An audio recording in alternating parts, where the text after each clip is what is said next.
je suis en train de faire sur la voile d'été de Grand Hunier, c'est les finitions.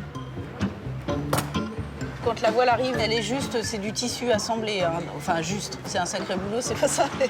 Donc après, tout ce qui est finition traditionnelle, tout ce qui va se faire à la main, c'est fabriquer les œillets avec des diamètres différents, les coudre. Après, c'est coudre le cordage tout autour de la voile, donc ce qu'on appelle le ralingage, qui est le renfort de la voile.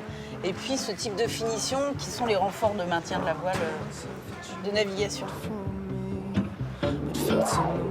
Après, c'est suivant les voiles, vous avez la grande voile qui fait 270 mètres carrés, il y a autour de 250 œillets qui sont cousus à la main. Donc c'est beaucoup de temps, quoi. C'est au moins 4 mois de boulot en finition au total sur cette voile, quoi.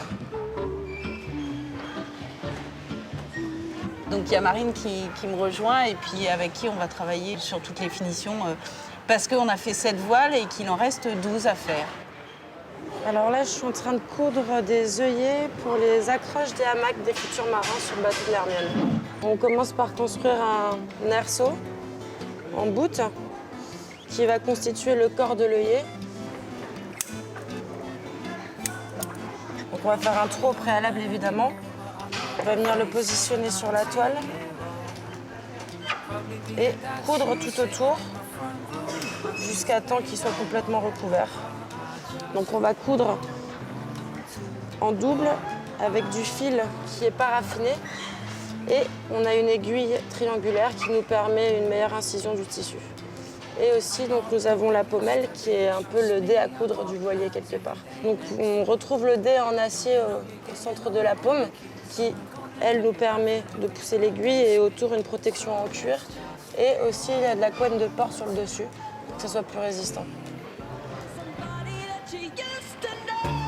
On a fait des petits échantillons, comme cette voile-ci qui est au 25e, donc elle fait 370 mètres carrés normalement.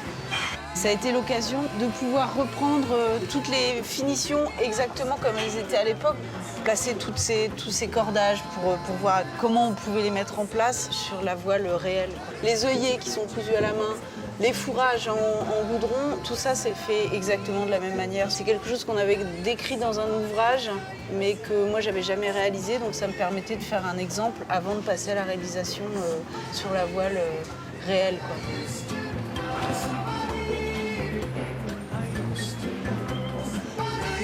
Je pense que ça sera un petit moment assez délicat, savoir si tout colle bien, si les tensions qu'on a mis dans ces endroits sur la ralingue, c'est cohérent et tout ça. Après, ça sera de l'émotion aussi, je pense. Hein. Mais ça, je vous le dirai en 2014.